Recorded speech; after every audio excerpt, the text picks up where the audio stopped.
I want to acknowledge something about listening. I talk about listening all the time because it's so important. But listening is only part of the equation, right? So the journey from insight to knowledge involves skill building, involves moving from being transactional to relational, involves building emotional intelligence and becoming trauma informed and trauma responsive communicators. Okay. Oops. So I just want to acknowledge that part. Like listening is a huge part of cultivating trust. Communication is the other half. All right.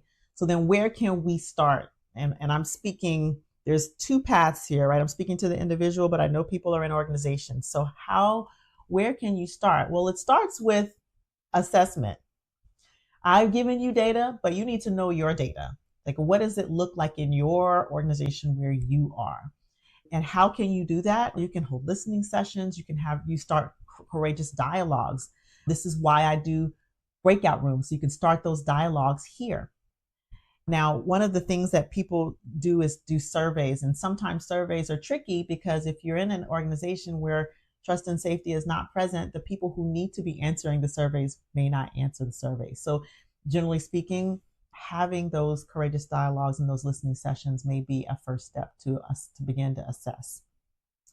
The second thing is you want to educate. And so today was the tip of the iceberg, right? As I've done this work, one thing I have begun to see around psychological safety as the term is already being misused and misunderstood. And the reason for this is simply because people collapse concepts. They may collapse safety with comfort, or rather unsafety with discomfort. And in other trainings, I specifically talk about how to dismantle this collapsing for people. But my point is that it's important for people to really understand what psychological safety is, what it is not, and so there's not to collapse it and for it not to get weaponized against the very people who are suffering and need this the most. And then the third thing is to develop. And there's two developments, right? So you develop individually. You develop the skills of listening, emotional intelligence, effective communication, managing conflict and difficult conversations. That's development at the individual skill level inside of the organization.